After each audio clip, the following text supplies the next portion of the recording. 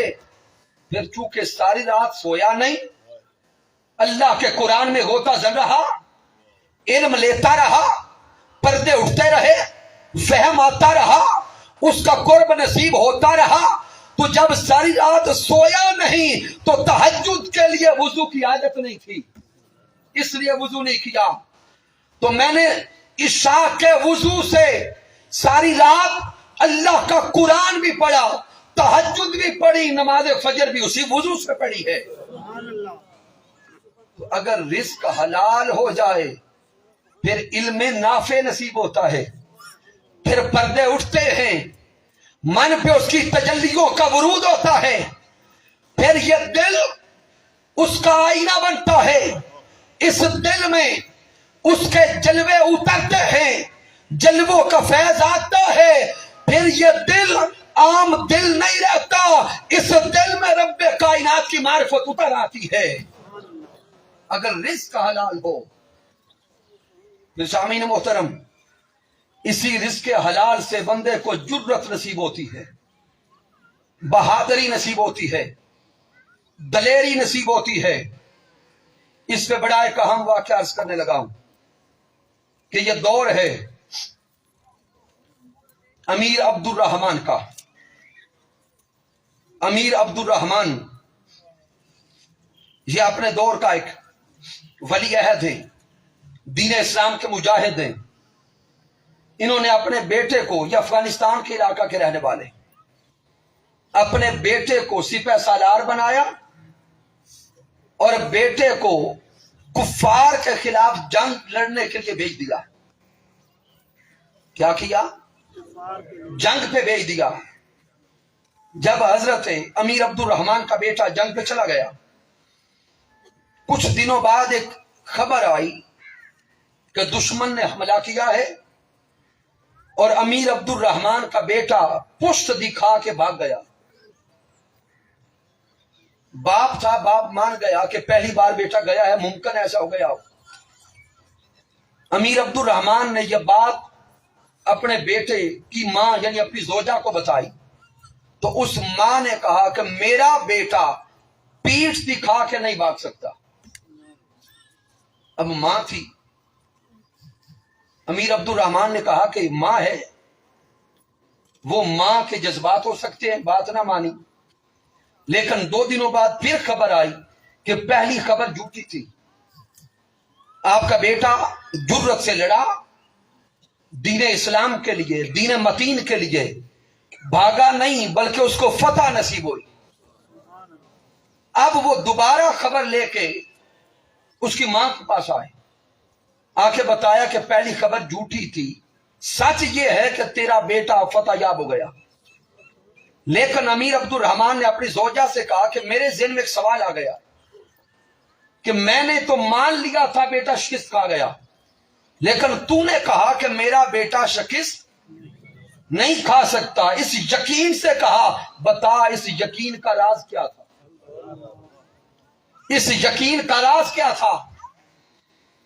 تو وہ امیر عبد الرحمان کی زوجہ کہتی ہیں یقین یہ تھا کہ میرا یہ بیٹا جب میرے بطن میں آیا میں نے اسی لمحے سے ارادہ کیا تھا کہ اس بیٹے کے لیے میں لقمے حلال کے کھاؤں گی۔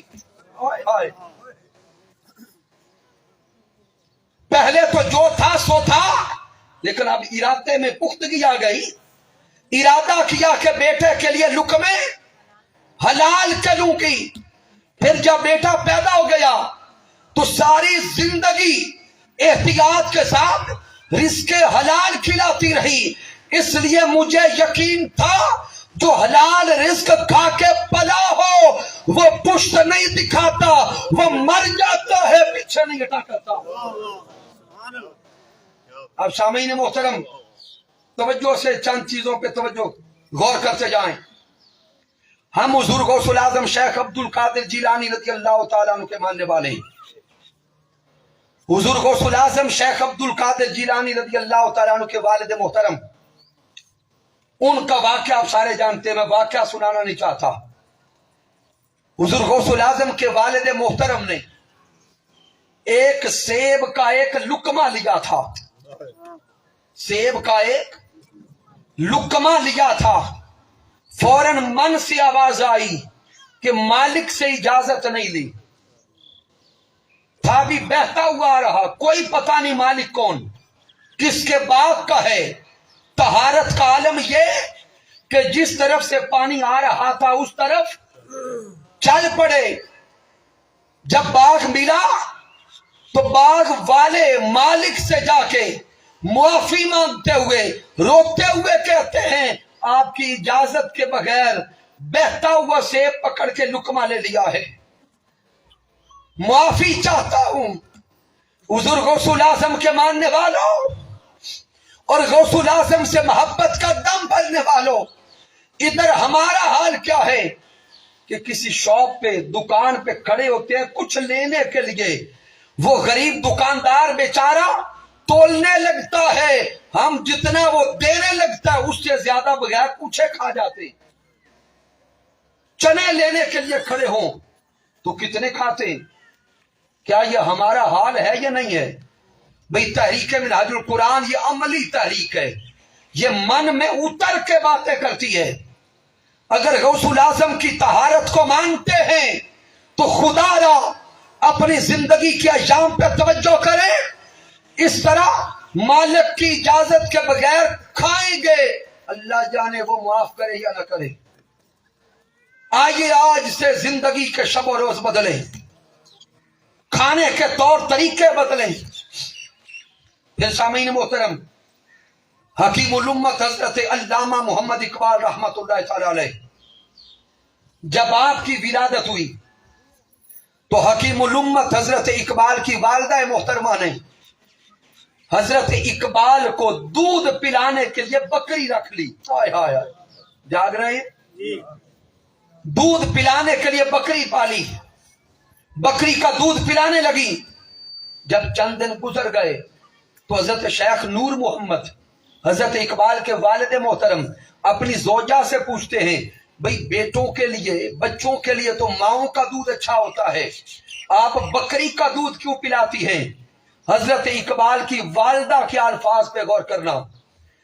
حضرت اقبال کی والدہ محترمہ بولی کہ آپ گورنمنٹ کی جاب کرتے ہیں، گورنمنٹ انگریزوں کی ہے، آپ تو محنت سے صحیح سے کوشش سے حلال کر کے لاتے ہیں، لیکن اس کے باوجود مجھے شک ہے کہ کہیں اس رزق میں حرام کی ملاوٹ نہ ہوتی ہو. مجھے شک ہے کہ کہیں حرام کی ملاوٹ نہ ہو، اس لیے میں اپنے اقبال کو شک والا دودھ بھی نہیں دینا چاہتی، شک والا دودھ بھی نہیں دینا چاہتی. اس جملے کے اگلے دن حضرت شیخ نور محمد نے گورنمنٹ کی جاب سے ریزائن کر دیا. وہ حضرت اقبال جو رزق حلال سے پلے، جن کی تربیت حلال رزق کھا کر کی گئی، وہی اقبال جب کمال کو پہنچے تو وہ اقبال پھر پیغام دیتے ہیں، اے طائر لاہوتی، اے طائر لاہوتی، اس رزق سے موت اچھی جس رزق سے آتی ہے پرواز میں کوتاہی. وہی اقبال بول کے کہتے ہیں، قوت عشق سے ہر پست کو بالا کر دے، دہر میں اس میں محمد سے اجالا کر دے. آخری جملوں پہ غور کرنا. پھر سامعین محترم، اس پوری کائنات میں جو رزق حلال بچ رہا ہے وہ میرے سونے مصطفیٰ کے گھر کی خیرات ہے. پوری کائنات میں جو رزق حلال تقسیم ہو رہا ہے وہ تاجدار کائنات کے گھر کی خیرات ہے. پھر تاجدار کائنات کے گھر سے حضرت سیدہ کائنات کی خیرات ہے. اسی لیے تو وہ سید نے کہا، یہ چکی سیدہ کی چل رہی ہے، یہ چکی سیدہ کی چل رہی ہے. اسی پہ زمانہ پل رہا ہے، اسی رزق حلال سے دنیا فیض پا رہی ہے، اسی رزق حلال سے کائنات والے فیض پا رہے ہیں. اسی سیدہ کائنات کے رزق حلال کی برکت تھی کہ میدان کرب و بلا میں آقا حسین نے وہ رنگ دکھایا کہ ایک طرف کفر تھا، ایک طرف یزید تھا، باطل تھا، بےایمانی تھی، لیکن آقا حسین رزق حلال کی برکت سے ایسے ڈٹے کہ سر نیزے کی نوک پر ہے پھر بھی قرآن کی تلاوت جاری ہے. سبحان اللہ. آج کے دور میں اگر اسی رزق حلال کی برکت دیکھنا چاہتے ہیں، اسی سیدہ کائنات کے گھر کا فیض دیکھنا چاہتے ہیں، تو لوگ سوال کرتے ہیں طاہر القادری ایک ہے،